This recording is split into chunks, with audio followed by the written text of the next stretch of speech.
Imagine washing yourself with a paste made from desert salt and ashes, because in ancient Egypt, that's exactly what many people did.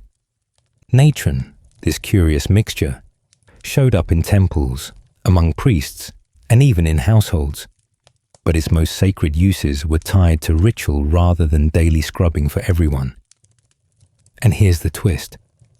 When Egyptians cleaned, they thought they were doing more than freshening up. They were helping keep the universe in order. This paste wasn't just symbolic either.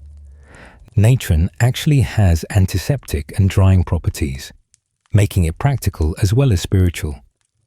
So how did washing become a cosmic duty instead of a simple chore? Stay, because the Egyptian idea of clean had less to do with hygiene as we know it, and everything to do with maintaining balance itself. The cosmic duty of cleanliness. For the Egyptians, cleanliness carried a weight that went far beyond habit or personal comfort. It was understood as a cosmic responsibility. At the heart of this belief was Ma'at, the principle of universal order and balance that shaped everything from the natural cycle of the Nile to the duties of kings and priests. To remain clean was to remain in harmony with creation itself. Neglect was not just unsightly, it risked offending divine forces that held the world together. Now think about how different that is from a quick morning rinse, where we might rush through a shower. Egyptian priests bathed with the sky in mind. Their washings weren't simply about dirt or smell, but were timed to celestial events and ritual hours, sometimes at dawn to align with the rising sun, god Ra. Archaeological evidence from temple precincts shows stone-lined pools where priests immersed themselves before sacred duties, reflecting a belief that personal purity was inseparable from cosmic renewal. The methods they used reveal how symbolic layers merged with practical ones. Their chief cleansing agent was natron, a natural salt found in dried lake beds. When mixed with water into a coarse paste, it acted as both a spiritual purifier and an effective antiseptic. Modern studies confirm that natron can dry out bacteria and preserve organic matter, which explains its role in both hygiene and mummification. Scrubbing it over the skin wasn't cosmetic. It was an act of stripping away spiritual pollution. Temple art often shows priests washing divine statues with the same care used on themselves, blurring the line between bodily cleanliness and worship. We might view this as pure ritual, but it carried unintended health benefits. By repeatedly washing their hands and bodies with natron before ceremonies, priests lowered their exposure to infections, particularly in a hot climate where untreated cuts could quickly turn dangerous. In this sense, chanting hymns while scrubbing was more than tradition. It was an accidental form of early public health. The stakes were framed in high terms. Texts like the Book of the Dead warned that an impure soul could be rejected by the gods or even devoured by Amit, the dreaded monster of the underworld. Ritual purity wasn't optional. It was considered a gateway to salvation. Some ceremonies required purification declarations, repeated dozens of times before entering holy spaces, reinforcing the intense pressure to meet ritual standards. Skip any part of the process, and you risked cosmic disorder or personal doom. But this duty wasn't limited to priests. Everyday people also practiced versions of ritual cleanliness. Farmers washed before offering prayers, and families swept their homes with the belief that spiritual filth could attract misfortune. Here again, belief and utility overlapped.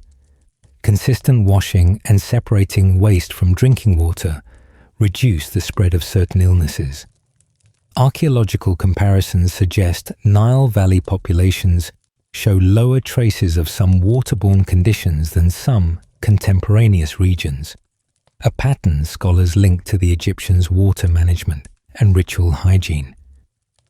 What they saw as honoring the gods also helped keep disease at bay. Seen from our perspective, the lesson is that cultural meaning and practical effect often intertwine. Egyptians washed not to feel refreshed, but to protect order itself. Yet the very same purity motives gave them cleaner water systems and healthier bodies. And while this was true for families and farmers alike, no group bore the weight of these expectations more heavily than priests.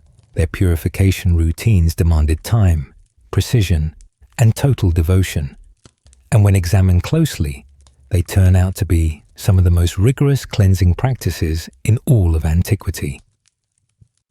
The priest's 3-hour bathing ritual. Imagine beginning your morning not with a quick rinse, but with an extended multi-stage cleansing routine, where each action carried more weight than the last. For Egyptian priests, this wasn't optional, it was required. Their bathing practices weren't about comfort or habit. They were structured rituals in service of the gods, where skipping even one step could be seen as a dangerous breach of purity. The work started before sunrise. Priests shaved their entire bodies. Every single strand of hair was viewed as unclean, before immersing themselves in temple pools treated with natron. They exfoliated their skin with a mixture of natron and oils, rubbing with reeds or pumice to scrape away impurities. Temple writings describe ritual words spoken during each stage, affirmations of purity repeated over and over, sometimes tied to specific body parts, so every wash carried symbolic meaning as well as physical cleansing. And this wasn't limited to once a day. Priests repeated washings throughout the day, before entering a sanctuary, before touching sacred tools, even before eating. Oils played a role here too. Cedar oil, for example, was brushed onto the skin not as a luxury, but as a protective barrier. Egyptians believed its fragrance repelled malevolent forces, while tests today show cedar oil actually has mild antifungal qualities. This meant that what priests saw as a spiritual shield also helped reduce skin infections. The dangers of neglecting these steps were often spelled out in dramatic warnings. Ancient texts describe dire outcomes for ritual failure: boils, blindness, or the wrath of Amun. One inscription at Karnak recalls a priest who omitted a foot washing and later developed a painful wound that ended his service. Whether seen as divine punishment or an untreated infection, the message was the same. Pure service demanded vigilance. Cleanliness extended to dress. After washing, priests clothed themselves in white linen, freshly laundered and bleached with more natron. Wool and animal hides were strictly avoided, seen as impure. Even sandals required careful handling. Priests often removed them before entering temple grounds, and incense smoke was used to purify them. The smallest blemish or stain could invalidate an entire ritual, which made inspection of garments as important as bathing itself. Food brought further obligations. Priests ate only after washing again, this time with water poured from sacred vessels. Certain foods, fish, pork, animals linked with disorder, were forbidden. Diet leaned toward bread, vegetables, and richly prepared meat. Leftover food was never reused but burned as offerings. Excavated temple kitchens support this picture, with separate preparation zones that kept sacred meals uncontaminated. While the rules were religious, they also had practical benefits, keeping food safer in a hot climate. Even rest had its requirements. Sleep was thought to leave the body vulnerable to spiritual intrusion. Priests lay on simple mats, cleansed weekly with natron, and washed again immediately upon waking. In higher temple offices, Priests often had living quarters with stone floors, chosen precisely because smooth limestone was easier to keep ritually clean. What is striking is the overlap between faith and function. Repeated washing reduced parasites, shaved bodies lowered risks of lice, and linen garments were breathable and sanitary. Natron, harsh though it was, killed bacteria and masked odor more effectively than plain water. Their forbidden foods coincidentally helped them avoid parasites such as tapeworms. All these benefits arose from practices maintained primarily out of devotion. At its core, the ritual worked because priests believed it did. To bathe was to enter an ordered state, to align body and spirit with the stability of creation. That kind of certainty was powerful. It shaped behavior, reduced stress, and likely reinforced health in ways they could not have scientifically explained. Yet if temple priests poured hours into their private purifications, how much more spectacle awaited the ruler of Egypt? For the pharaoh, bathing became something entirely different. A public act meant less for ritual purity and more to project divine power. When the pharaoh stepped into water, it was never just for himself. It was a staged moment meant for others to see. Royal baths were crafted as public displays, where even the simplest act, like rinsing hands, carried symbolic weight. Imagine the king seated while attendants poured jars of water over him as crowds looked on, understanding that this was no ordinary wash. It was a performance of authority. Festivals made this clearest. During the Great Opet celebrations, the pharaoh underwent ritual purification in the Nile, watched by thousands who lined the riverbanks. To ordinary eyes, it may have looked like bathing, but in Egyptian belief, the water renewed his bond with the gods. Priests anointed him with oils imported from Punt, resins like myrrh and frankincense that smelled different from anything the average person ever handled. The contrast was deliberate. Where common households relied on basic oils pressed from castor beans, the king was marked out by substances that came from lands far beyond Egypt's horizon. Archaeological finds suggest that spaces for royal bathing were built to be seen. At the Palace of Malkata on the west bank of Thebes, researchers identified a raised pavilion and basin near the royal quarters. Scholars argue it worked not as a hidden bath chamber, but as a kind of ceremonial stage.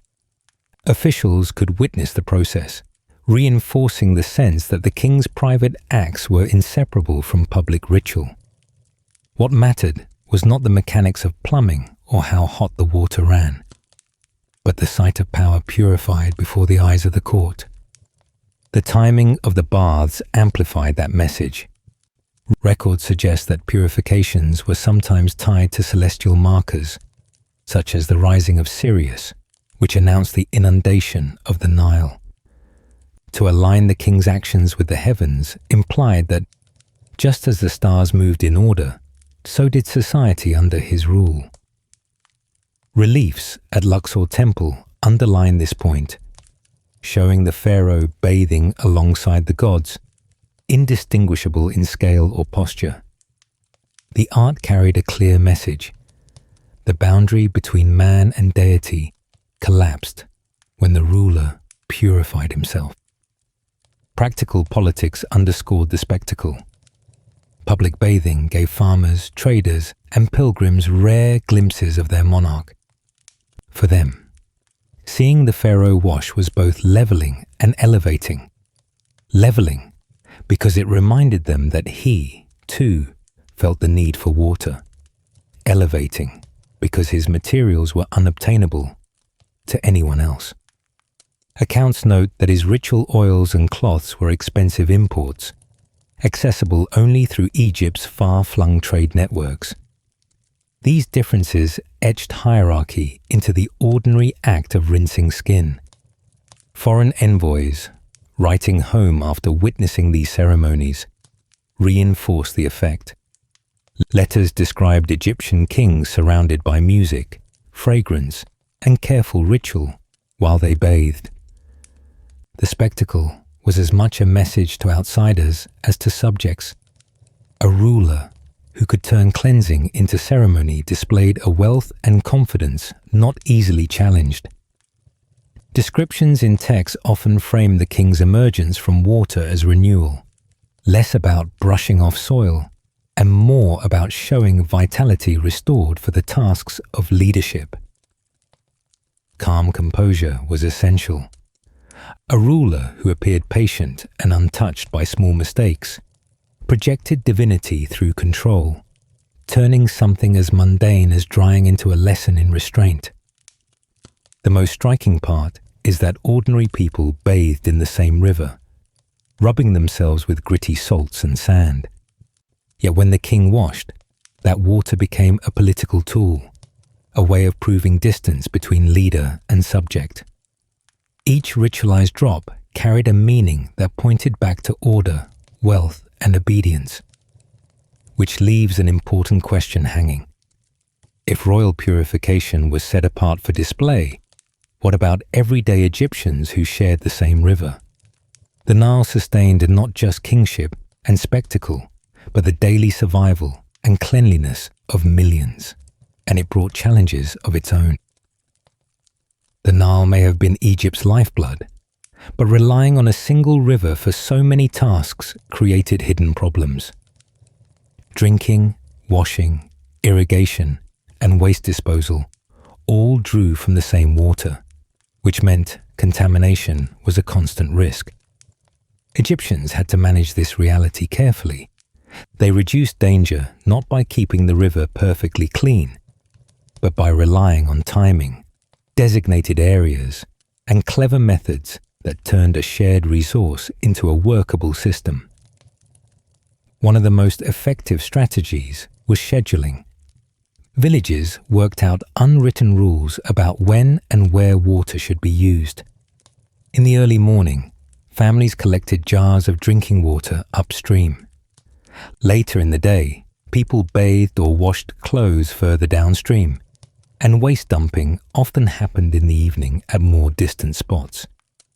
It wasn't flawless, but by separating activities, they lowered the chances of polluting the same stretch. Records from Deir el-Medina even mention fines against families who dumped washwater too close to an area meant for drinking, showing how seriously these boundaries were enforced. Urban centers took this further with infrastructure. Archaeologists have uncovered brick-lined drainage channels beneath streets in places like Memphis and Thebes. These sloped gutters carried wastewater away from homes into separate canals used for irrigation. During flood season, the Nile's rising waters would flush these channels clean. It wasn't a sewer system in the modern sense, but it worked with gravity and river cycles to keep densely inhabited areas livable. Farmers also played a part by using wastewater in their fields. Irrigation let soils act like filters, absorbing impurities before the water returned to the river. Middle Kingdom papyri describe which crops could thrive on this grey water, flax and date palms among them, while others needed cleaner irrigation. In practice, farming kept waste from flowing back untreated into the Nile. The ecosystem itself helped too.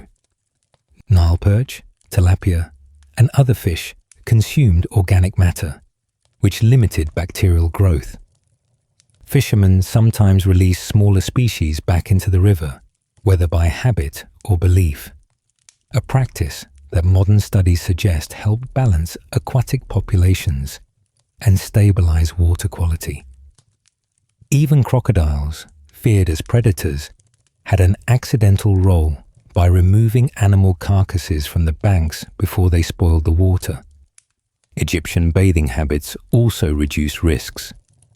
Unlike later Roman baths where water sat stagnant, people usually rinsed in flowing currents.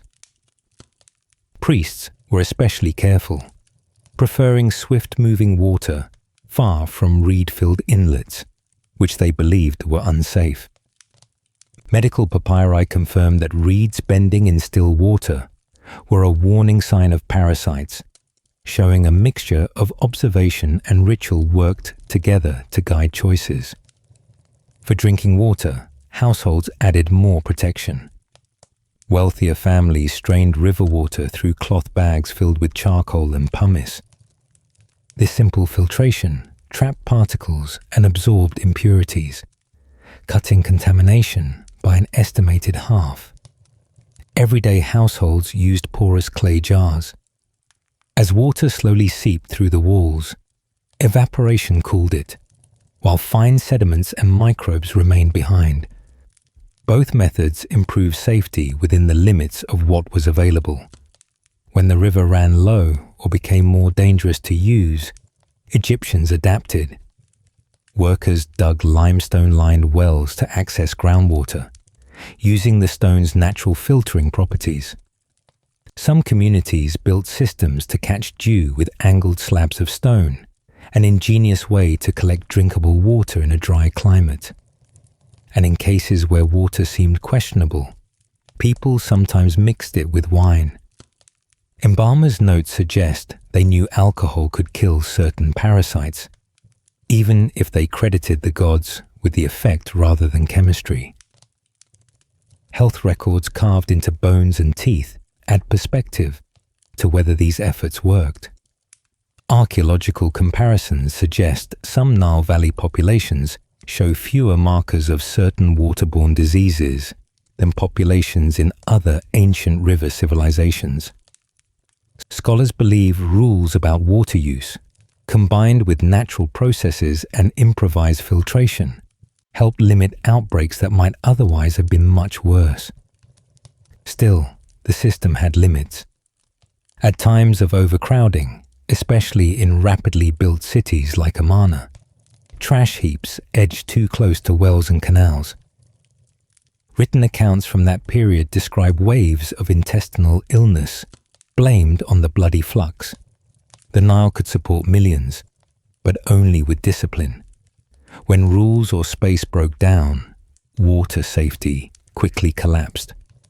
By modern standards, the river was far from clean, yet Egyptians managed it with a balance of habit, observation, and ritual that kept communities healthier than circumstance alone would allow.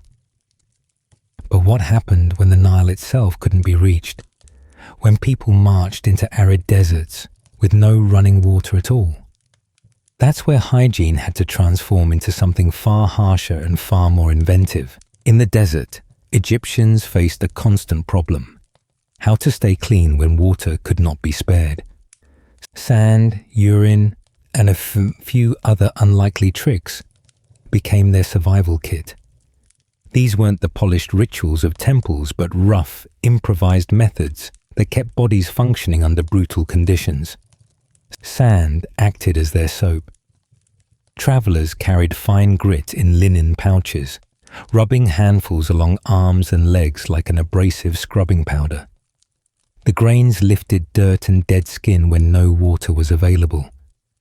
Archaeologists have even found sand scrub bags buried with caravan leaders, sometimes mixed with natron.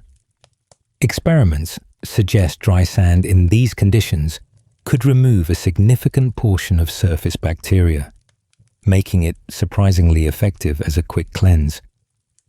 Urine, too, had a role, though for uses we might find disturbing. Medical papyri describe how aged urine, left until it turned alkaline, was applied to wounds. Its ammonia content may have offered weak antiseptic effects. Soldiers on long patrols dampened cloths with it to dress scratches, letting evaporation keep the wound cleaner than leaving it untreated. Sailors rationed fresh water carefully and used urine in place of washing fluid on occasion. This wasn't mere desperation. Scribes noted that certain injuries healed better with urine than plain water, an observation we can now see as early trial and error medicine. At mining camps and desert stopovers, sweat baths provided another option. Workers dug shallow pits, heated stones, and sat under draped cloth until their pores opened. They scraped off the sweat and built up grime with flat sticks. Ostraca from turquoise mines hint that these steaming sessions reduced sick days caused by skin infections. In modern terms, it was something like a rudimentary sauna, useful, though explained then as a divine gift from Thoth. Other desert hacks addressed smaller but persistent problems. For teeth, people chewed sticks from neem or arak trees, fraying the ends into bristles that doubled as toothbrushes. Their sap contained compounds that helped strengthen enamel. City dwellers often struggled with sugary diets heavy in honey, but desert travelers who relied on these chewing sticks sometimes showed healthier teeth. For clothing, caravan guides layered their garments, a linen undershirt to absorb sweat, with heavier fabric over it to trap odor and block sand abrasion. At way stations, discarded linen undershirts were found in pits, evidence travelers swapped them out rather than washing. Foot care was non-negotiable. Aloe vera soothed cracked soles. Sandals were padded with palm fibers, and in more desperate notes, scorpion oil was smeared on feet because its waxy texture resisted sand. Thirst management also produced clever methods. Guides sucked on smooth pebbles to stimulate saliva, or chewed tamarind pods to reduce dryness. They even tested suspect desert water with date pits. Dried seeds tossed into a cup would swell more quickly in safer, lower salinity water. The test wasn't flawless, but it often helped separate brackish puddles from drinkable pools, a trick that has since been confirmed by modern researchers. From a distance, these methods may sound crude, but evidence shows they made a difference. Military rosters from desert forts record fewer sick days among patrols than among barracks-bound soldiers along the Nile. Their forced adaptations, while unpleasant, lessened risks of lice, skin disease, and even waterborne illness by reducing reliance on stagnant sources. What stands out is how necessity bred practical wisdom. When water was scarce, they turned to sand. When cuts risked infection, they used aged urine or oils at hand. When sweat built up, they found ways to release and scrape it away. Each resource came from the desert itself, reshaped into a tool for survival.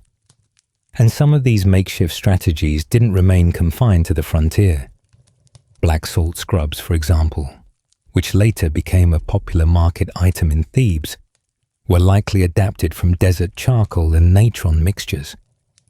Herbal washes and layered clothing entered broader fashion after proving their worth among nomads and soldiers. What began as rough expedients eventually seeped into daily life, changing how Egyptians thought about staying clean. But behind these desert hacks lay one substance that connected household chores, spiritual rituals, and even burial practices. It wasn't extravagant or foreign. It lay right in Egypt's own deserts, waiting to be scraped from the earth. Natron was more than just a natural salt. It was what many in ancient Egypt saw as a substance of extraordinary power. Found in dried lake beds around places such as Wadi Natron, this chalky mix of sodium carbonate and sodium bicarbonate was incredibly versatile. It appeared in tombs, temples, and homes of every social class. From mummification to medicine, from laundry to toothpaste, natron blurred the line between practical necessity and sacred significance. Its effectiveness had a simple explanation. Natron's high alkalinity and drying action inhibited microbes and preserved tissues. One of its most familiar uses was dental care. Egyptians cleaned their teeth with a powder made from natron, combined with crushed mint or herbs, and applied it using frayed twigs. The grit removed plaque, while the alkaline mix helped kill bacteria and reduce odor. Some recipes included crushed eggshells or powdered ox hooves, making one of history's earliest forms of toothpaste. Dental studies of mummified remains reveal teeth in better condition than you might expect for a civilization without modern dental tools, pointing to natron's role in oral health. Clothing also benefited. Families soaked linen in natron solutions before beating or wringing it out. The crystals naturally broke down sweat residues and oils, leaving fabrics cleaner and smelling fresher than water alone could manage. Tumart even illustrates this domestic labor, with children shown helping to rinse natron-soaked linen, evidence that the process was woven into routine life.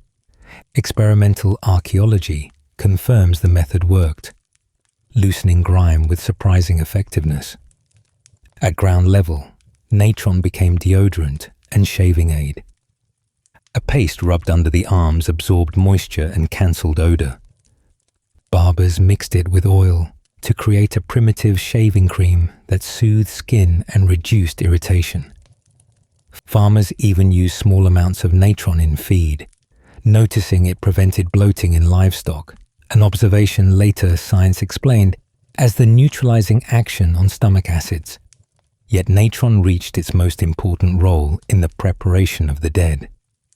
Embalmers surrounded bodies with heaps of natron for weeks.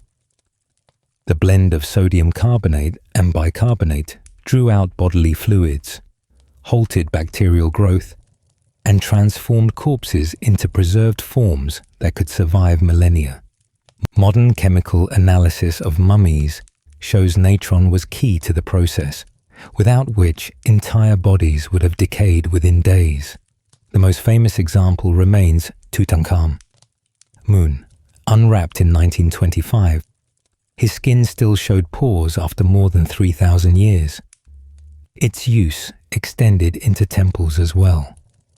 Priests scattered natron across altars to consecrate spaces, mixed it with water in purification basins, and even embedded crystals in ceilings to reflect light as symbols of purity. Medical writings mention swallowing natron pellets before divination, a practice thought to cleanse vision, tying physical and spiritual clarity together.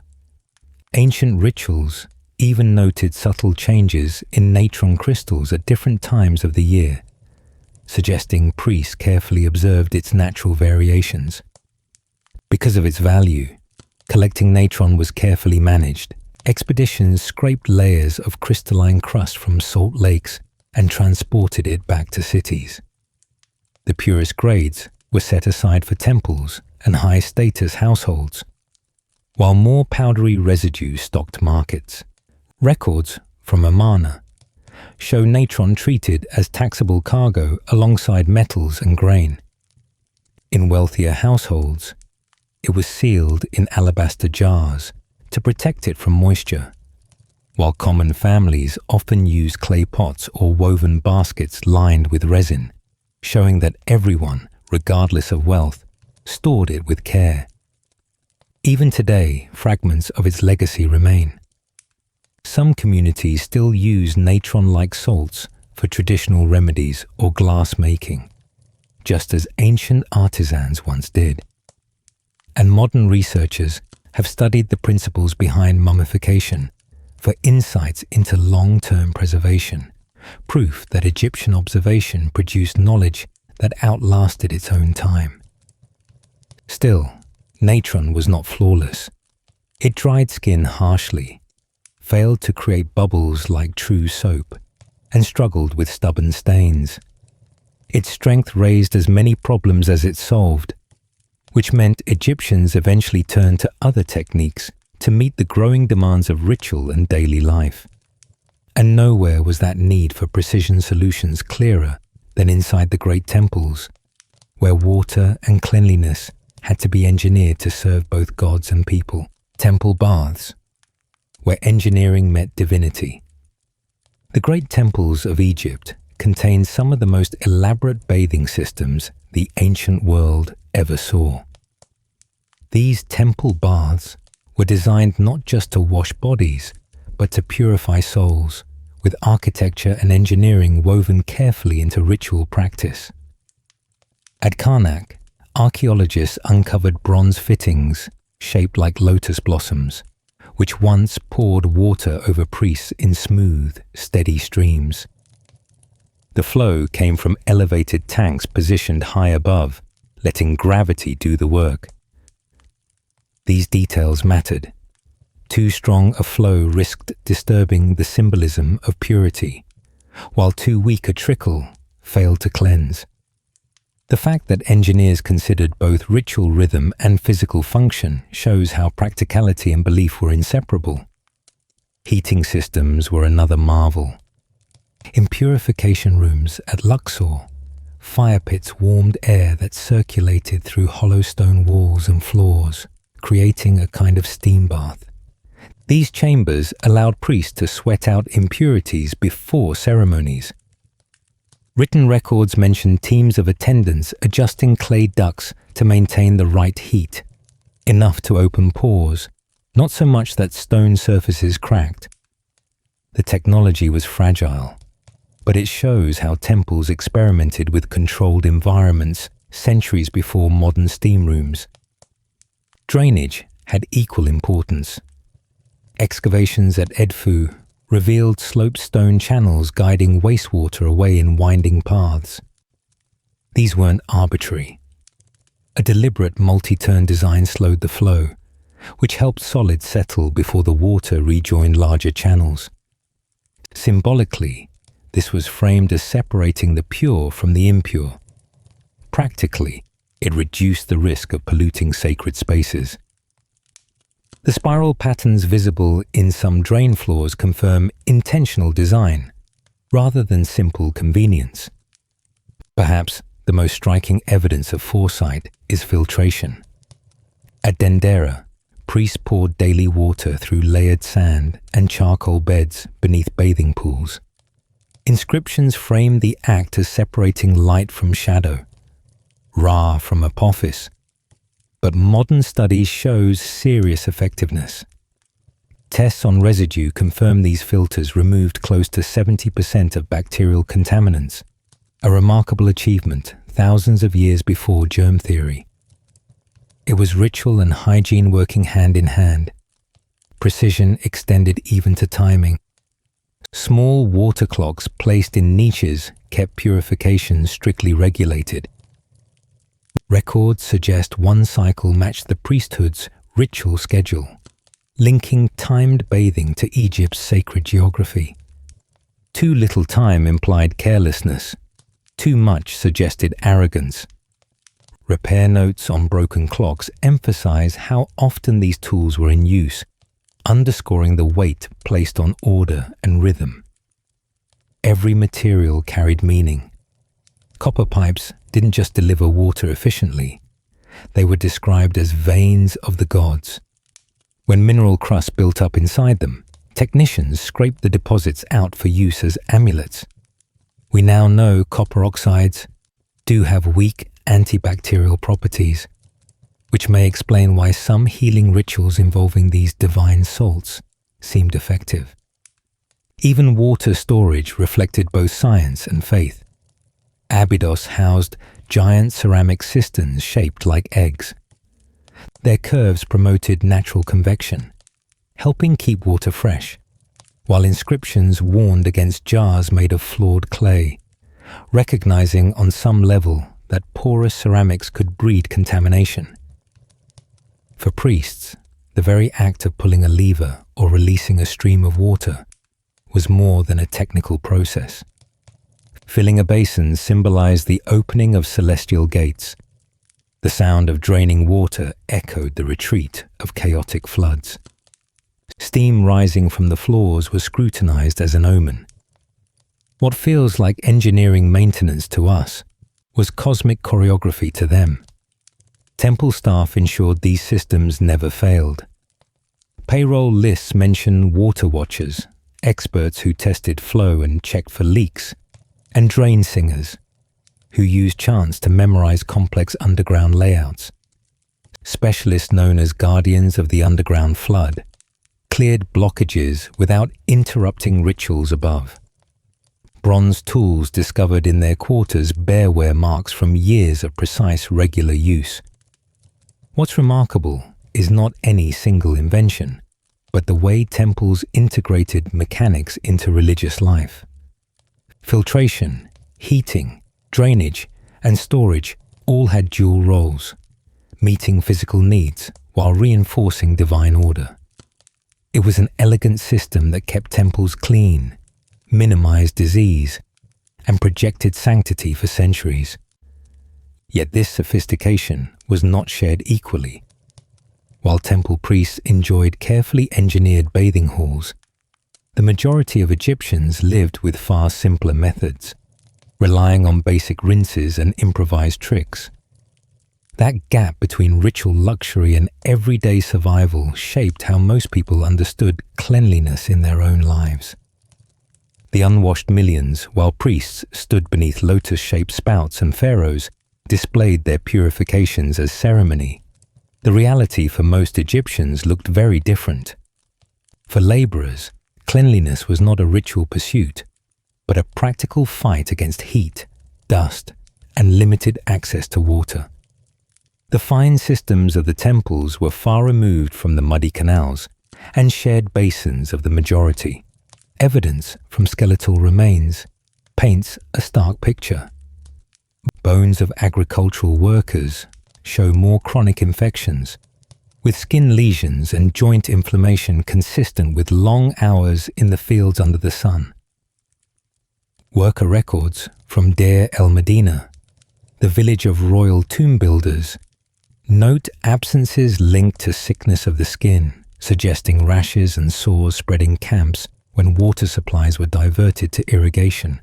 Unlike priests armed with natron scrubs and controlled baths, these workers often had no way to treat small cuts or irritated skin, making infections persistent. The urban poor had slightly more options, though still limited.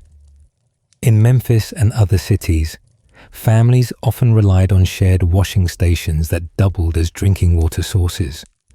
Petitions survived from workers frustrated with neighbors who tossed laundry and vegetables into the communal basins, contaminating supplies. Archaeologists frequently uncover lice combs in working-class burials, worn down from heavy use.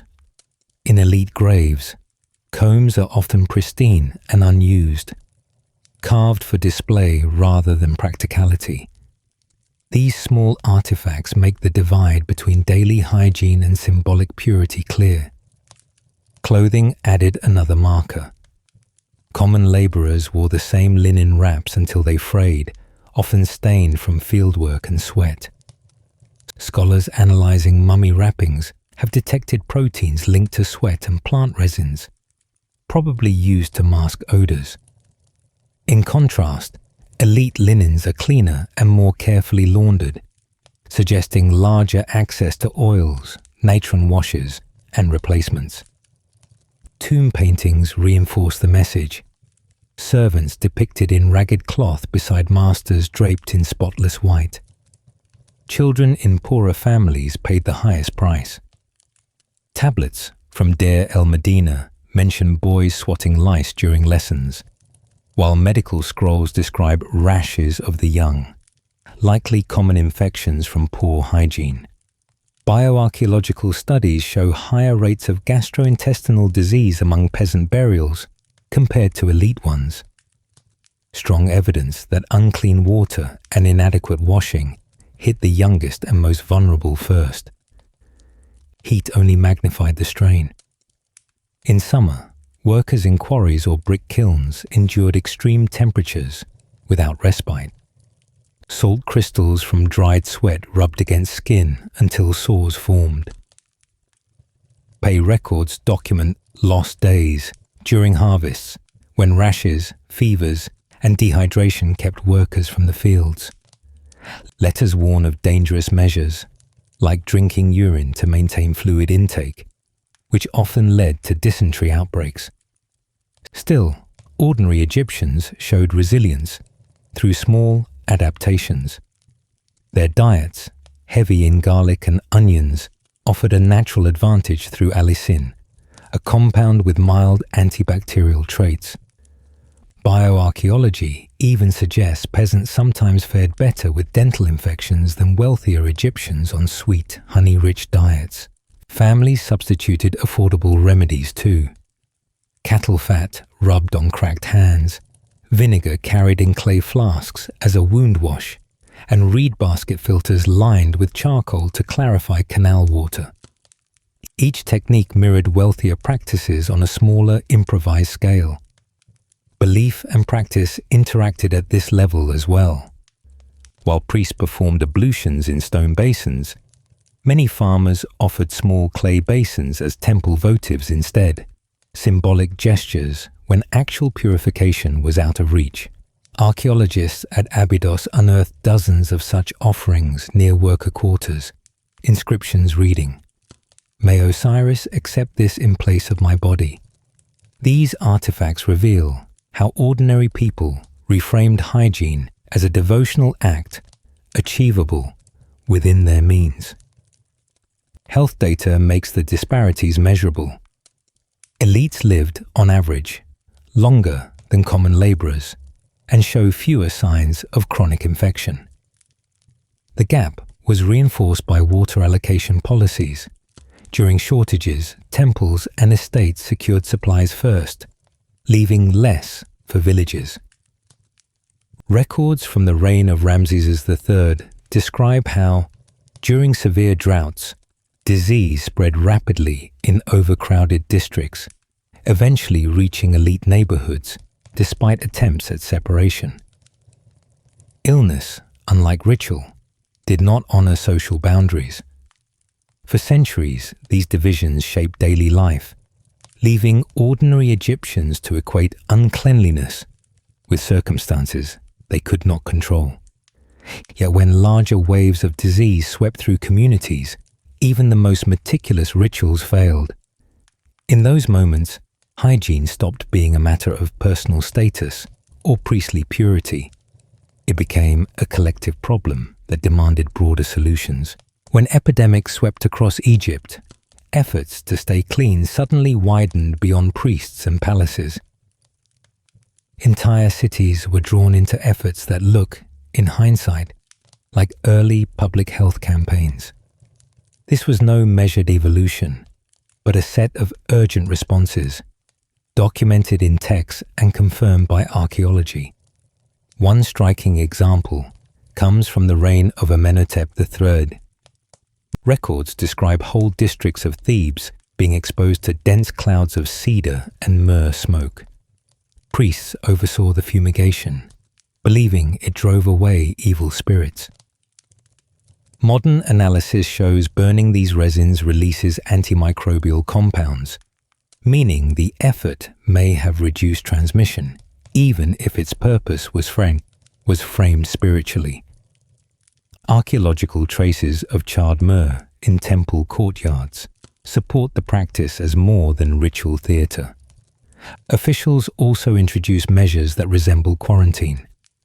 Accounts from Memphis around 1350 BCE speak of guards posted at city gates with bowls of vinegar. Travelers had to wash their hands and faces before entering. Vinegar's acetic acid would have limited microbial spread on skin, making this both symbolic and practical. At first, elites resisted the idea of lining up for communal washings, but when infections reached the palace, decrees made the rule universal. The work extended into public spaces. Reliefs and inscriptions show teams scrubbing marketplaces with natron solutions while chants rang out. At Elephantine Island, clay piping systems appear to have carried lime wash through temporary channels during outbreaks used to splash walls and courtyards. These installations were not permanent construction, but fast assembled responses to crisis. Taken together with written accounts, they read as coordinated efforts that reduced risk, not flawless prevention, but pragmatic attempts to control contagion in dense settlements. Medical papyri give insight into how the sick were managed. The Hearst papyrus outlines separating patients by symptoms, those with visible skin lesions sent to roped-off corners of temple courtyards, while those with fevers were isolated in reed huts placed downwind. Archaeological surveys near so-called fever houses reveal fewer secondary infections in surrounding burials, suggesting these rough triage systems limited spread in some cases. Crises also briefly close the gap between classes. In one inscription from Edfu, temple officials record opening sacred baths to thousands of commoners during a plague. The numbers may have been exaggerated, but the concept holds. Workers unused to perfumed oils and ritual cleansing suddenly found themselves anointed on temple grounds alongside nobility. The practice faded once outbreaks did, but it is evidence that hygiene sometimes temporarily shifted to public resource rather than private privilege. Other remedies carried a mix of superstition and utility. The Ebers papyrus notes hanging garlic and onions in doorways, something we know produces vapors with mild antibacterial effects. Patients sometimes walked between bonfires in smoke halls, inhaling heated air that may have relieved congestion during respiratory illness. Such methods combined ritual language with observable, if limited, benefits.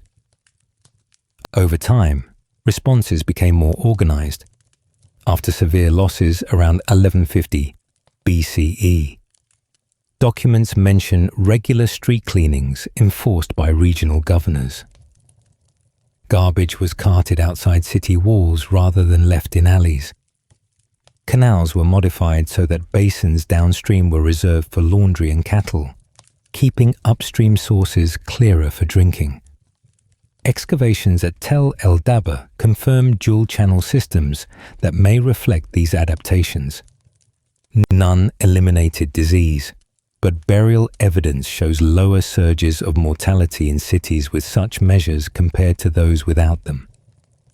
The psychological impact was just as important as the physical one. Graffiti from Deir el Medina jokes about high officials laboring at wash stations, showing that shared exposure during outbreaks reshaped ideas of responsibility. For once, cleanliness looked like a civic duty, rather than only a personal or priestly one. Of course, limitations remained. Invisible vectors like fleas or spoiled grain were not understood, so the focus stayed on visible dirt or foul air. Still, the combination of fumigation, organized washing, and crude quarantine shows that Egyptians applied both belief and pragmatism when survival demanded it. These improvisations, tested under pressure, built a foundation that later societies would notice and adopt in their own ways. And this is where the story broadens further. What started in Egypt as sacred purification under the eyes of the gods began to move outward, reshaping itself as it traveled across the Mediterranean and entered new cultures with very different ideas of what bathing was for. The sacred bathing customs of Egypt took on new forms as they crossed into other cultures, and nowhere was the change more striking than in Greece and Rome. What began as ritual purity bound to the gods shifted over time into a communal activity centered on society, philosophy, and leisure. The Greeks were the first to adapt Egyptian notions of ritual cleansing into something more civic.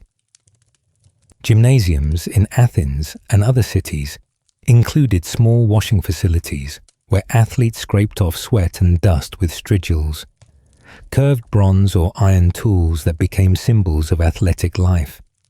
Unlike Egyptian priests who purified themselves to align with cosmic order, Greek citizens washed as part of preparing for exercise, conversation, and debate. Many philosophers and public figures met in these gymnasia, where fitness, bathing, and discussion merged into daily routine. The innovation lay in access. Whereas Egyptian temple baths were reserved for clergy, Greek facilities were open to ordinary citizens who could afford only a modest fee. Hygiene thus became both practical and social. Rome then pushed bathing into a completely new scale, driven by engineering. Egyptian purifications still depended on the Nile cycles, but the Romans built aqueducts that carried steady, pressurized flows directly into cities. Continuous running water transformed bathing into a daily option rather than a seasonal luxury. With this infrastructure in place, what had once been ritual turned into recreation and spectacle. The earliest public baths at Pompeii, around 80 BCE, already featured hot and cold pools, heated floors, and steam rooms. Archaeologists even uncovered graffiti inside them, where bathers joked about noise or theft, proof that baths had become woven into the casual texture of city life. The social experience was deliberate. Priestly cleansings in Egypt were timed to sunrises or sacred festival calendars, but Romans slotted their baths late in the day, often after business hours. Political deals happened in steaming halls, soldiers relaxed in crowded pools, and merchants carried negotiations from stalls to bath benches. Writers like Seneca complained that bathhouses were filled with chatter and singing, yet this activity was exactly what gave them importance in Roman civic life. Accessibility distinguished Rome most of all. While Egypt's elaborate temple baths were enjoyed by a select few, Roman leaders built hundreds of facilities specifically for the urban population. The baths of Caracalla, completed in the 3rd century CE, could host thousands in a single day. Excavated entry tokens show that even the poor afforded visits for only a fraction of daily wages. This inclusivity left health traces. Comparative studies of skeletal remains suggest fewer untreated skin infections among ordinary Romans than among Egyptian field laborers, hinting at the benefits of shared bathing culture. Ingredients of cleansing shifted just as sharply. Natron, the drying salt of Egypt, gave way to Roman concoctions of animal fat mixed with ash, early soap-like substances. Medical writers such as Celsus described versions scented with herbs, and luxury households added substances like saffron to the mix. Combined with communal pools, these mixtures helped bathing become not only functional, but also a marker of taste and status. Gender roles loosened at the baths. While in Egypt, women's purification was mostly domestic or symbolic, Roman bathhouses allowed women designated hours and sometimes mixed sessions. A Pompeian fresco depicting women exercising beside pools suggests baths doubled as arenas for both health and display, despite repeated attempts by conservative leaders to reimpose stricter separations. Behind the scenes, upkeep was critical. Where Egyptian temples had attendants chanting prayers while maintaining sacred water, Romans employed balneators, professional bath workers who drained sludge and scoured basins daily. Great complexes, like the baths of Diocletian, included underground settling tanks and sewer systems to keep water fresh.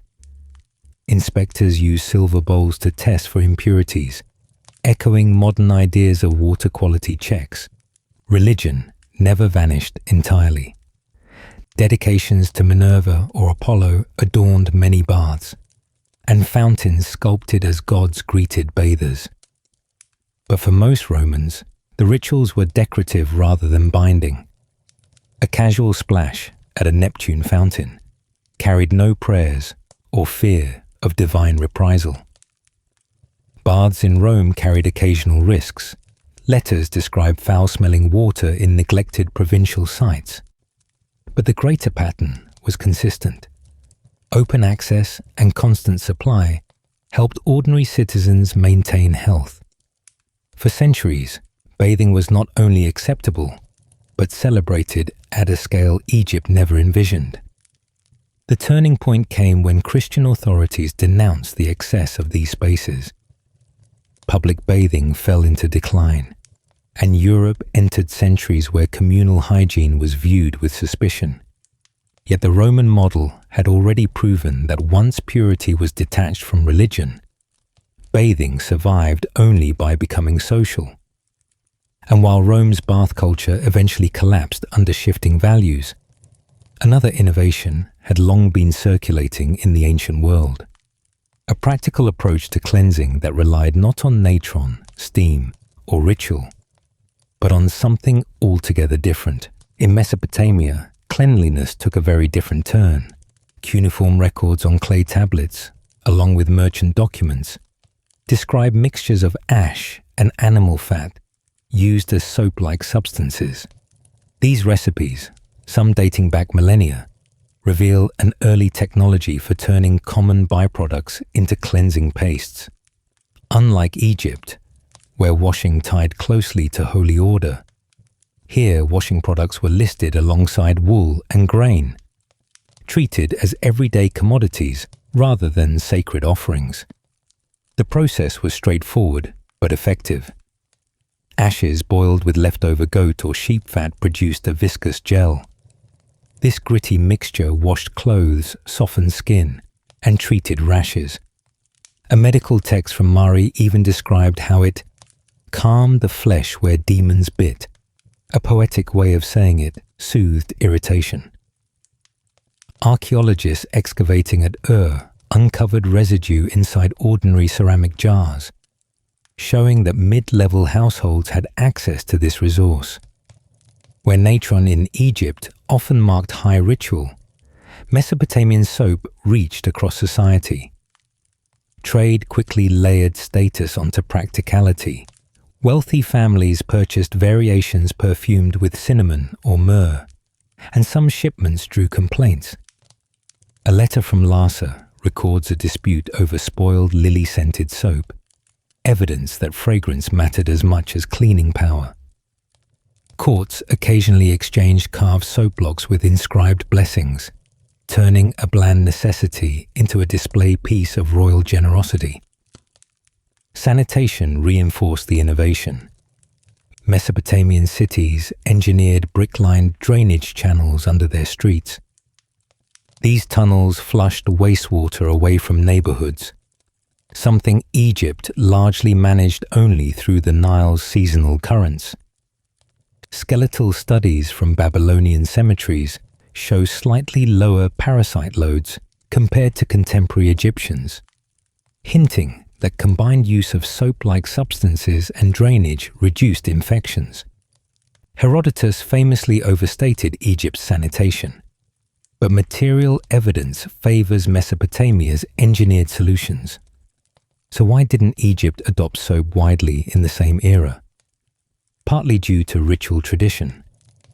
Temple texts emphasized natron as divinely charged, and foreign greases carried no ritual authority. Economics mattered too.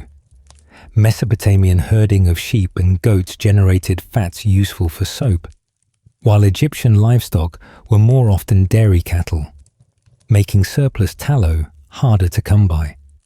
When soap appears in Egypt centuries later, around 300 BCE, sources suggest it was viewed more as a foreign curiosity than a religiously valid cleanser. These differences highlight cultural choices. Egyptians aligned purity with minerals from sacred lakes. Babylonians embraced practical byproducts of hearths and slaughterhouses. Clay tablets record doctors prescribing soap mixtures for wounds, and chemical analysis confirmed small but real antibacterial effects from the alkaline lye content.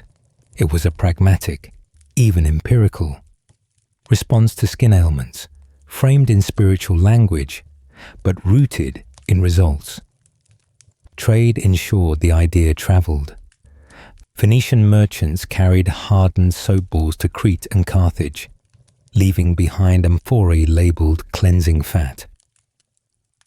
At first, Greeks mocked the sticky substance as rustic, But by the time Hippocrates wrote of its medical value, the usefulness was harder to ignore. By then, soap was no longer just Mesopotamian. It was spreading, mutating, and gaining credibility. Among elites, fashion accelerated the market. Assyrian palace inventories list lavender soaps allocated monthly for queens and attendants. Ordinary townspeople use plainer blends, but records reveal a clear divide. Perfume soap marked wealth, plain soap marked necessity. This split lasted for centuries until larger-scale production lowered costs in the Roman era. Storage evolved as well. Soft mixtures in jars slowly gave way to hardened cakes. By around 600 BCE, sun-dried soap bricks appeared in Babylonian stalls. Labeled and stamped with cylinder seals, they became recognizable brands, a feature archaeologists at Aleppo and Sidon later traced to exported laurel oil versions.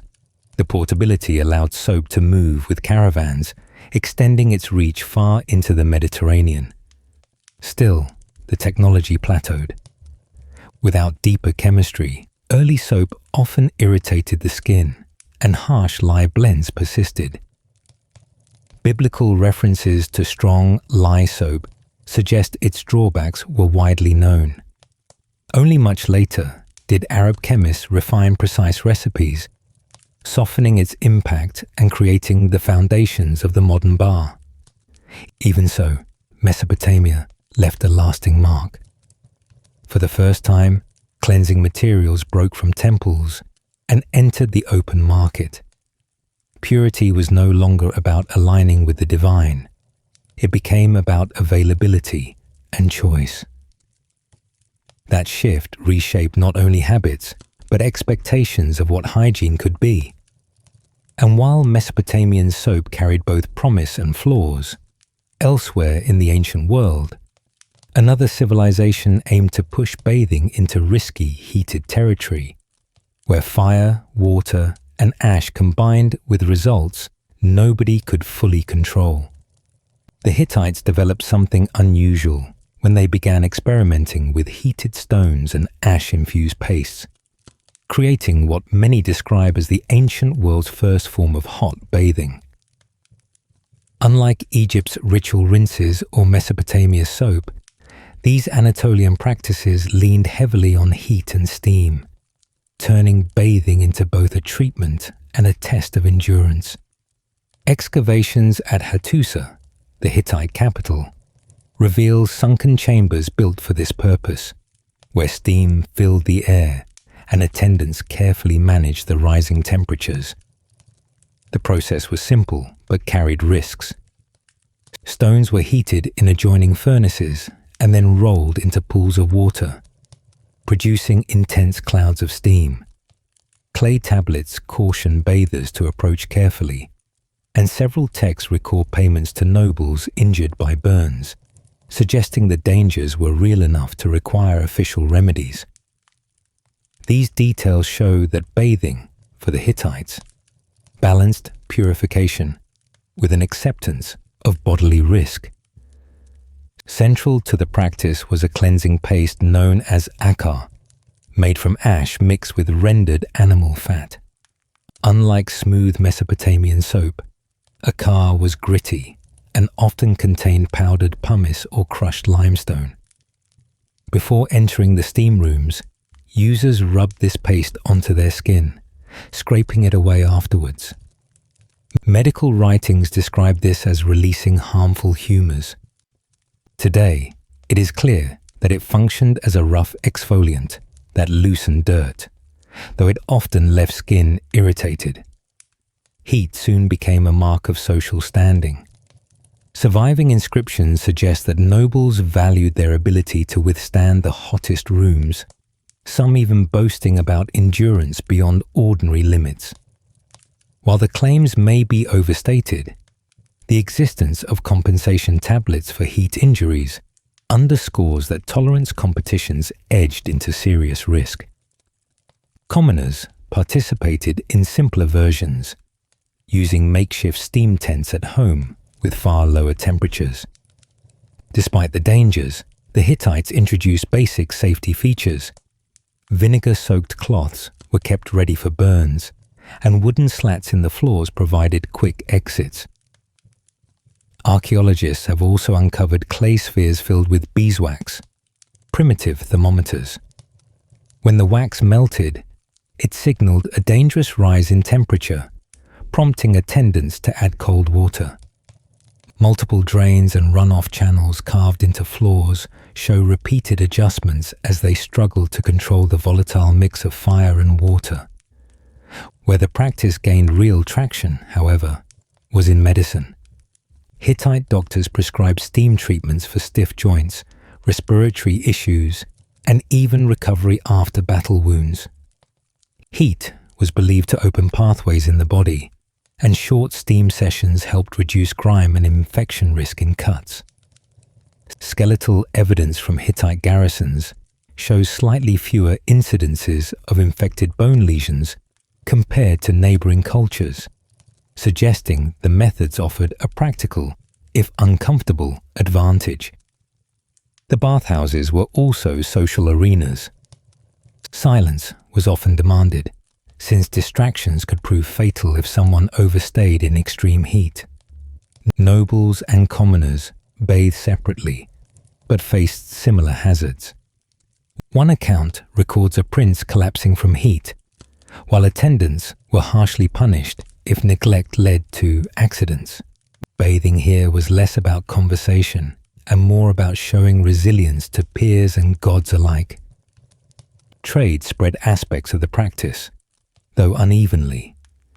Assyrians borrowed elements of the heating system, but refused the steamy intensity, labeling it impractical. Greeks took the idea of heated chambers, but moderated temperatures to safer levels. Only further east did the custom thrive, influencing traditions of steam bathing in Armenia that would last far longer than the Hittite state itself.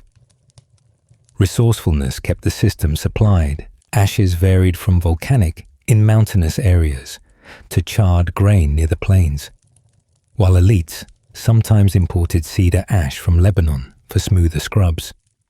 Excavations show local adaptations, with coastal mixtures featuring crushed shells, while inland varieties leaned on limestone grit. Hittite society displayed unusual flexibility in gender practices. Queens are recorded as taking part in steam baths under medical prescriptions, and some treatments for fertility instructed both husband and wife to join sessions. This marked a rare shared use of bathing practices across gender lines in the ancient world. The decline of these customs mirrored the fall of the Hittite Empire itself. Later observers described the practices with disbelief, likening participants to sacrificial animals.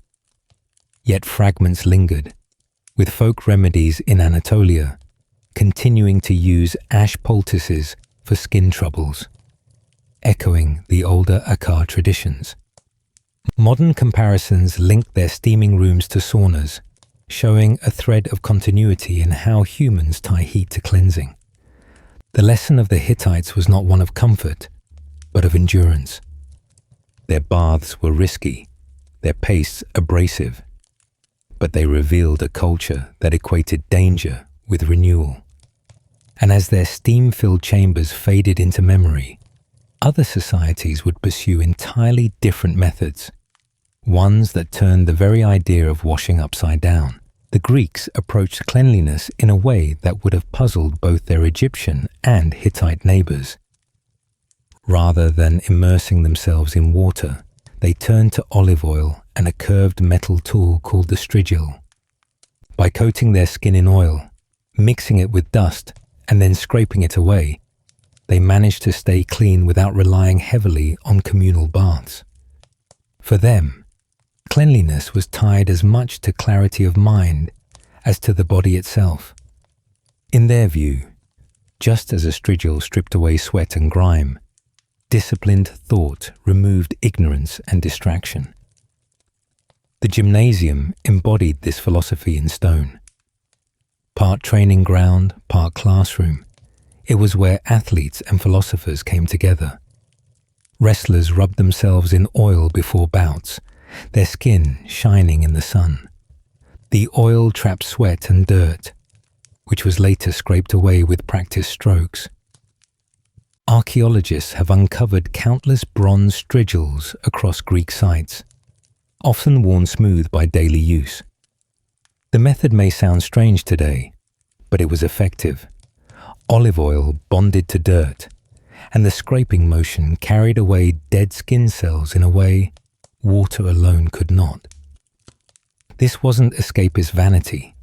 It was a core habit of free citizens. Gymnasia emphasized balance between the physical and the intellectual. Philosophers debated while athletes prepared beside them, and both circles relied on oil and scrape routines as part of their daily rhythm. Contemporary medical writers even included precise directions. Scrape from the feet upward in steady, single passes. They warned that rushing or repeating strokes left residue that could clog humours. We now know proper technique mattered. Modern tests show olive oil combined with strigil scraping reduced bacterial buildup and improved circulation. Benefits noticed long before they were explained. Women, while excluded from gymnasia, adapted the same practice domestically. Wealthier households supplied perfumed oils so that wives and daughters could cleanse at home. Figurines and vase paintings depict women holding strigils, suggesting the practice crossed gender lines even if the settings were distinct. The oils themselves were chosen carefully. Unripe olives produce lighter oil, less likely to clog pores, and herbs such as mint, thyme, or rose petals were added for scent. Excavations at Corinth showed dedicated stores of bathing oil, indicating a specialized economy around cleanliness that reached far beyond athletics. Athletic competition elevated the ritual further. Olympic athletes devoted days to oiling and scraping in preparation for events. Trainers believed the process invigorated the blood and muscles, an idea confirmed in part by modern physiology. Victors often dedicated strigils to temples, framing their triumphs as the result of cleansed, disciplined bodies. Wealthier athletes carried decorated strigils made from silver or inlaid with ivory, turning tools of hygiene into symbols of prestige. Cleanliness also shaped how Greeks viewed social status. Citizens who arrived properly scraped and scented signaled leisure, education, and refinement. By contrast, a man who appeared unclean was marked as someone tied to labor, lacking the time or means for self-care. Comedies of the period satirized politicians as unscraped, turning hygiene into political insult. Bioarchaeological studies back this divide. The skeletons of wealthier Greeks show fewer untreated skin infections than those of lower classes. Unexpected therapeutic benefits emerged from what began as cosmetic. Physicians noticed wounds cleansed with oil healed more quickly than those rinsed in plain water. Olive oil contains natural compounds with mild antibacterial properties, and its regular application appears to have reduced infection rates. Combined with the scraping action, which stimulated circulation, these practices gave athletes and citizens healthier skin than one might expect in a hot Mediterranean climate. The practice traveled along trade routes, adapting to local resources. Colonies in North Africa replaced olive oil with pressed palm oils, while settlements near the Black Sea used fish oils in its place. Macedonian elites imported perfume blends, and Romans, though initially skeptical of these routines, later adopted oil and scrape as a prelude to their own bathing habits. Everywhere it spread, the link between cleanliness and self-discipline remained central. Over time, the olive oil ritual was overshadowed by the rise of Roman bathhouses, where heated water, steam, and marble replaced the quiet patterns of strigil scraping. Yet echoes of the Greek method lingered. Byzantine doctors prescribed oil treatments for wounds, and Renaissance scholars illustrated strigils in manuals of health. Even today, spas across the Mediterranean sometimes offer ancient Greek scrubs as novelty treatments. What truly endured was not the tool but the idea beneath it, that physical cleanliness sharpened the mind and reinforced discipline. For the Greeks, oil and strigil formed a daily connection between body, intellect, and social identity. Others would later reinterpret the purpose of bathing. But here, the act of scraping was as much about thought as it was about sweat. In another culture close on their heels, bathing would take on a very different shape, less about reflection and more about spectacle, as public gatherings and water itself became stages for an entirely new kind of display. Roman baths turned washing into something bigger than hygiene. They were sprawling monuments where thousands could gather, eat, gossip, and relax together. Huge complexes such as the baths of Caracalla dwarfed even the grandest Greek gymnasia. Inside their vast halls, people mingled not in silence, but in steady waves of chatter, deals, and entertainment as steam rose around them.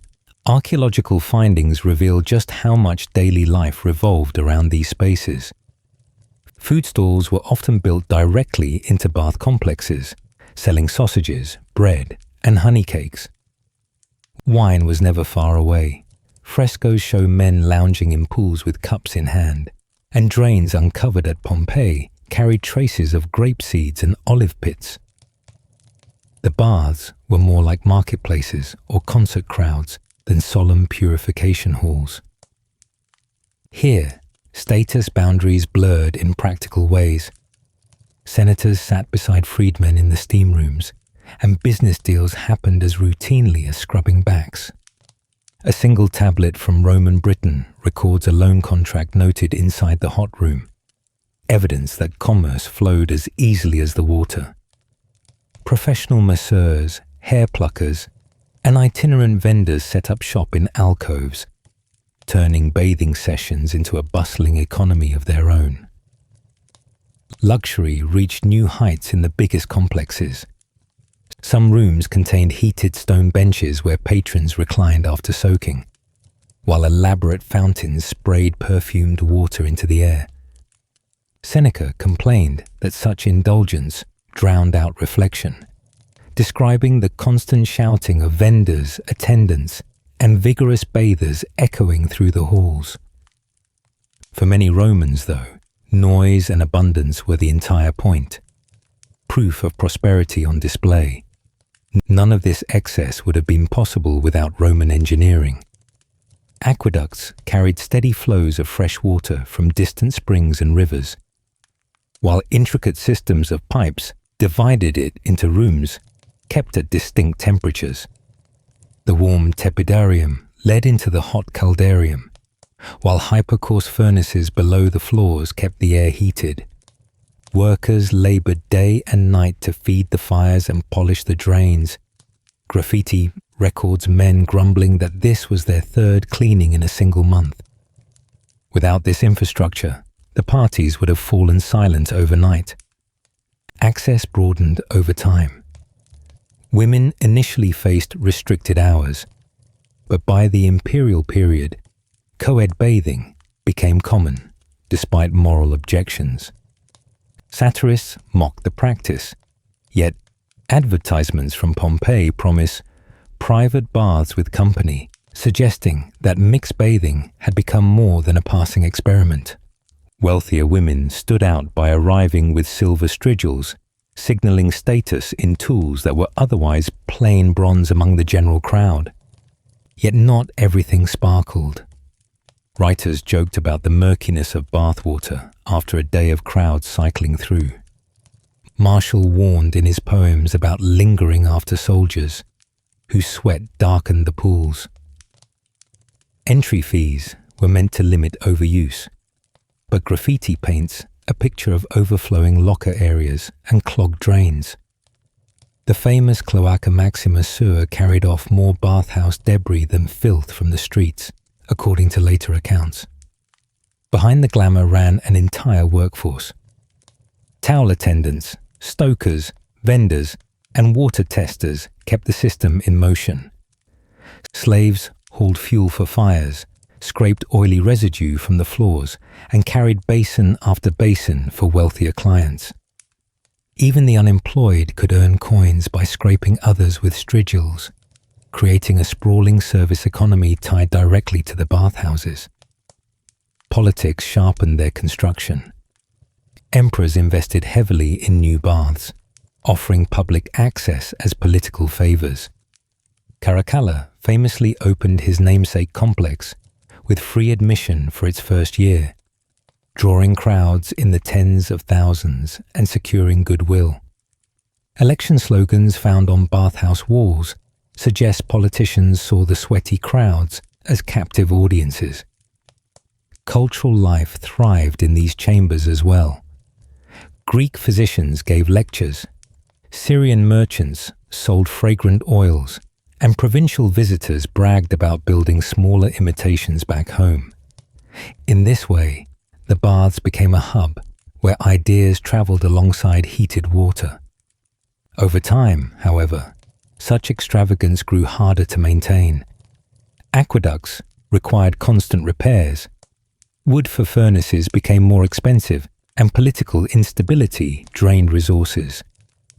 Christian leaders later criticized the crowds and indulgence, which added to their decline. The collapse of Roman bath culture was not due to one cause, but to the weight of economics, politics, and shifting beliefs combined. Even so, their influence lingers. The idea that bathing could be social, civilly, and even entertaining lives on in the way spas, public pools, and leisure centers operate today. The true legacy of Roman baths was the merging of utility with spectacle, hygiene made pleasurable by shared experience. The Mediterranean had the luxury of constant water flow to fuel this culture. Far to the north, the climate posed a harsher challenge. When streams iced over in winter and water froze in buckets, communities needed to find a completely different path to staying clean. In Northern Europe, survival pushed people toward heat when water wasn't an option, and this gave rise to one of history's most enduring practices, the steam sauna. These wooden structures were not built for relaxation. They were designed to keep families clean and resilient through long winters. Archaeologists in Finland have uncovered remains of smoke saunas dating back around 2,000 years. Their interiors still marked with soot-blackened stones once used for heating. The method was direct and resourceful.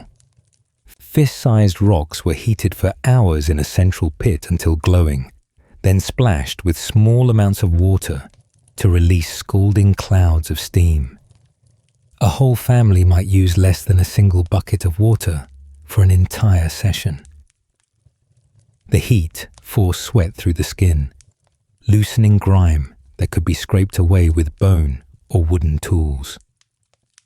Excavated scraping sticks, worn smooth with use, suggest that steaming was not occasional luxury, but regular routine. Afterward came what outsiders considered the strangest step. Many northern Europeans rolled in snow or plunged into icy rivers immediately after steaming, shocking the body with cold.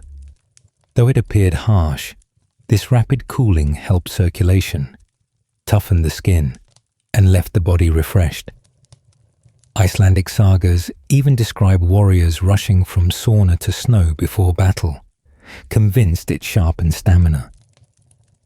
Modern physiology supports the idea. Alternating heat and cold increases blood flow and aids recovery from strain. Steam also became a form of medicine. Conifers like pine and fir supplied needles that were tossed onto hot rocks to release sharp vapors, soothing the lungs during winter coughs. Bundles of birch leaves, soaked and applied to the skin, worked as exfoliants and mild disinfectants.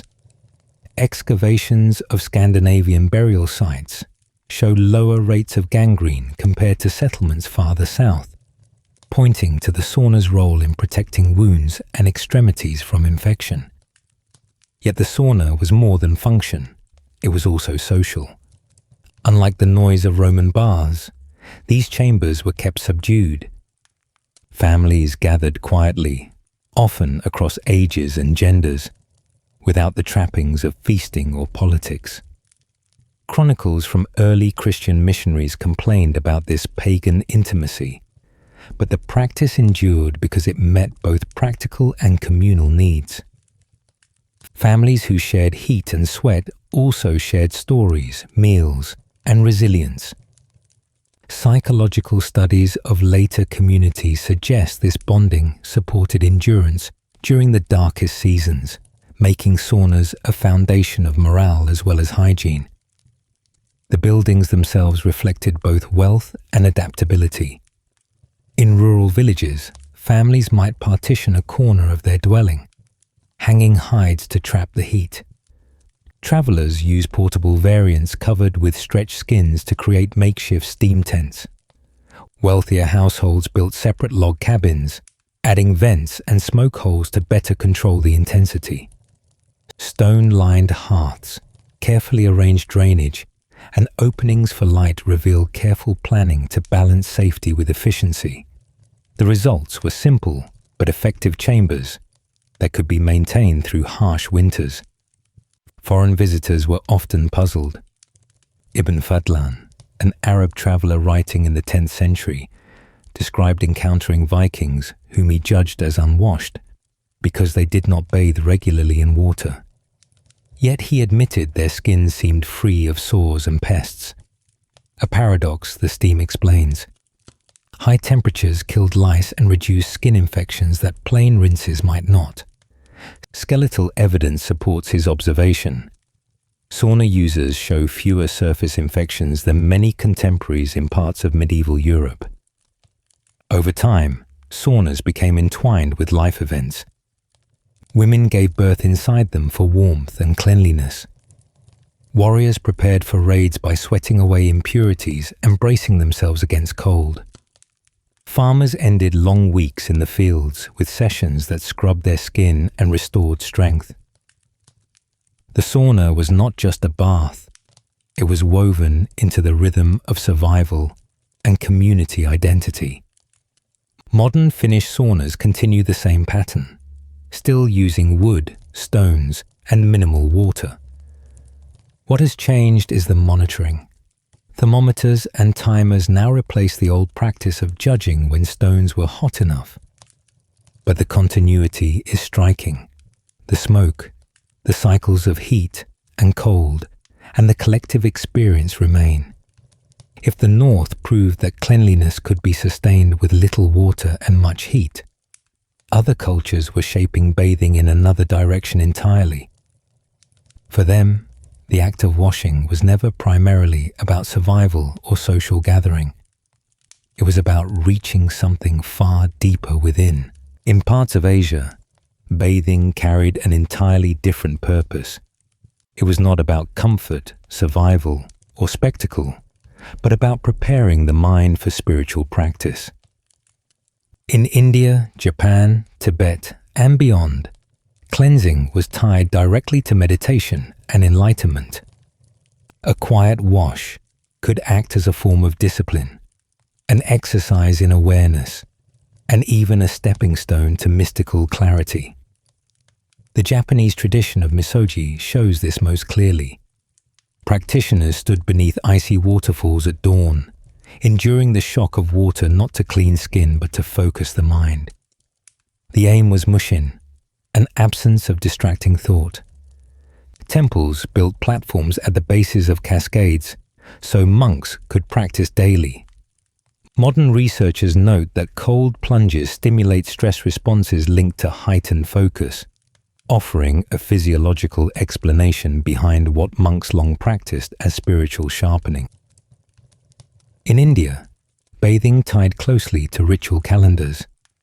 Ayurveda prescribed herbs and waters chosen for their effects on the body and mind. Morning immersions might include tulsi, holy basil, to enliven thought, while evening soaks with sandalwood were meant to calm. Texts even describe testing water warmth with everyday items, such as watching a sesame seed sink, reflecting an emphasis on measured balance rather than random routine. Doctors writing in Sanskrit advised that bathing before reciting mantras improved recall, and historical records mention scholars who credited their resilience in study to strict water rituals. These practices had real cognitive payoffs, steady routines that conditioned body and memory together. Tools often carried symbolic weight. In Tibetan monasteries, bronze bowls with tuned resonances were sometimes used to pour water over statues before monks washed themselves. Here, sound was seen as cleansing in tandem with liquid, merging two senses into the ritual. In Jain and Buddhist practice, ablutions became structured sequences, repetitions of pouring, reciting, or moving in exact rhythm. Rather than grand spectacles, cleansing worked as meditation through repetition, a way to anchor attention. Scent deepened the experience. While Romans perfumed themselves for status, Eastern traditions used aromas to influence focus. Zen monasteries burned cedar to sharpen alertness, while Hindu rituals favored jasmine for creating stillness before evening prayers. Modern studies confirm these scents can influence brain activity. Cedar's sharper compounds promote energy, while jasmine carries sedative qualities. Even basic hygiene tools gained meaning. In Korea, monks rubbed their bodies with pine ash mixes, believing it stripped away impurity alongside skin cells. The gritty residue may have reduced inflammation, but for practitioners, the benefit was spiritual renewal. Water sources themselves became sacred. Hindu bathing tanks were oriented east to catch dawn light, believed to link worshippers directly to cosmic cycles. Japanese hot springs, onsen, were catalogued not only for minerals, but for how they opened specific energy centers in the body. Records from Korea describe village healers floating lotus petals in spring waters to test suitability for ritual use, blending observation with belief. Even preparation held spiritual meaning. Tibetan monks cleaned their surroundings before washing, sweeping courtyards and arranging stones to set the stage for inner focus. Taoist guides in China instructed followers to time their cleansings with moon phases, aligning personal rhythm with celestial movement. Farmers and midwives also adapted these ideas. Japanese peasants washed at mountainsides for good harvests, and Korean mothers bathed newborns with whispered prayers to lift spiritual burdens of past lives. The enduring idea was that washing shaped the mind as much as the body. Modern psychology echoes this, finding that repetitive mindful routines shift mental states toward calm focus. Historical accounts likewise point to measurable effects. Monks who adhered to strict ablution schedules were reported to study longer without fatigue, and Vedic scholars credited their retention of complex texts in part to ritual baths. Even outside monasteries, domestic cleansing retained this contemplative edge. Mothers chanting blessings while bathing children, farmers pausing for riverside washes before planting, and artisans reciting short verses as they dampened cloths. All of these show how everyday practices carried sacred weight. What stands out is not the variety of methods, but the access required. Elaborate rituals demanded time, resources, and proximity to sacred places, leaving many ordinary people unable to participate fully. Here lies a subtle truth. These spiritual routines were powerful, but they also revealed who had the privilege to practice them regularly and who did not. That divide will shape the next chapter in our story. In the ancient world, cleanliness was never evenly shared. It depended heavily on status, wealth, and proximity to power. While priests in Egypt purified themselves in temple basins and Roman elites enjoyed sprawling marble baths, ordinary people faced far different realities. The contrast wasn't just about comfort. It affected health, lifespan, and even social standing. Consider the Roman Empire. Public baths seemed open to all, but the reality was layered. Inscriptions reveal that peak bathing hours were set aside for elites, leaving crowded, murkier waters for workers at dawn or dusk. Archaeologists at the baths of Diocletian found drains choked with olive pits and animal bones from elite dining, while graffiti discovered in the smaller neighborhood structures complains that the water stinks. Bath attendants, listed in slave ledgers, even had the sole task of adjusting water temperatures for wealthy patrons, underlining how labor maintained privilege. Egypt showed a similar divide. Wall paintings depict laborers rinsing off in the Nile's current, while priests followed multi-stage purification routines inside temple complexes. Medical papyri reflect two sets of practices: detailed instructions using herbal washes for nobles and simple salt scrubs for common workers. Skeletal remains confirm the difference. Elites, despite eating more sugar, display fewer cavities and skin lesions than laborers, a sign that hygiene practices really altered health outcomes. Mesopotamia adds another example. Soap-like pastes made from ash and fat appear in merchant records, but evidence suggests wide access was limited. Nobles imported fragrant variations with cedar oil or spices, while farmers reused irrigation runoff to clean. The economic divide shows in texts like a recorded dispute, where an aromatic soap cost nearly a month's wages for a silk weaver during the Han Dynasty in China. For elites across regions, specialized products suggested prestige. For peasants, substitutes sufficed, or nothing at all. Archaeology reveals how deeply this gap shaped life expectancy. Analyses of medieval skeletons in Europe point to nobility living 15 to 20 years longer than peasants, partly because of differences in diet and hygiene. Even in smaller details, health records draw the line. Perfumers and silk workers who washed more regularly survived plagues at higher rates than butchers or agricultural workers. Japanese court ladies, who practiced ritual makeup removal, suffered fewer eye infections than peasant women. Over centuries, cleanliness functioned as insurance, one most people could not afford. Clothing habits reinforced the pattern. Roman senators cycled through freshly laundered tunics, washed in fulleries, where enslaved men stood ankle-deep in vats of ammonia-rich urine to scour linen for the upper classes. Meanwhile, poorer soldiers and field hands wore the same garments until they decayed. Viking digs from Scandinavia show the same. Chiefs replaced wool undergarments seasonally, while thralls patched threadbare clothes until nothing remained. What elites considered basic refreshment was inaccessible to the majority. The burden also fell on unseen workers. Maintaining elite hygiene required entire staffs. At Hadrian's villa, records list hundreds of slaves who stoked baths, filtered water, and cleaned basins. Mayan glyphs show attendants fanning scented steam over rulers. Japanese samurai prided themselves on cleanliness, but behind that image stood attendants scrubbing them with abrasive clay-based pastes that common families could not use. Elites' apparent refinement often rested on the labor of others. Despite these divides, ordinary people improvised.